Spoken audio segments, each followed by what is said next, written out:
জিনাকারীর লজ্জাস্থানের দুর্গন্ধে জাহান্নামবাসী অস্থির হয়ে উঠবে। জিনা কাকে বলে, কোন কাজগুলো জিনা? জিনা সম্পর্কে বিস্তারিত জেনে নিন এবং জিনা করার পূর্বে এই হাদিসটি একবার পড়ে নিন। জিনা কি শুধুই অবৈধভাবে মেলামেশা করাকেই জিনা বলা হয়? না, হাদিসের ভাষায় জিনা বহু প্রকারে বিভক্ত। যেমন ১. কোনো বেগানা নারী অথবা পুরুষের প্রতি দৃষ্টি দেওয়া চোখের জিনা। ২. যৌনতা সম্পর্কিত অশ্লীল কথাবার্তা বলা জিহ্বার জিনা। ৩. বিবাহ সম্পর্ক ছাড়া অবৈধভাবে কাউকে স্পর্শ করা হাতের জিনা। ৪. ব্যভিচারের উদ্দেশ্যে হেঁটে যাওয়া পায়ের জিনা। ৫. সে সম্পর্কিত খারাপ কথা শোনা কানের জিনা। ৬.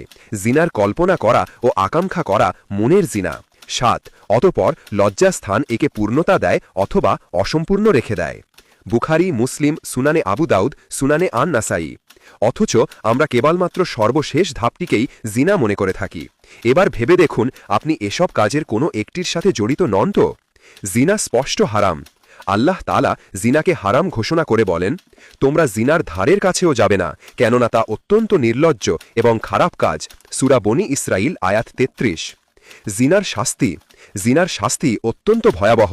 রাসূলুল্লাহ সাল্লাল্লাহু আলাইহি ওয়াসাল্লাম বলেছেন, আমি স্বপ্নে একটি চুলা দেখতে পেলাম, যার উপরের অংশ ছিল চাপা আর নিচের অংশ ছিল প্রশস্ত, আর সেখানে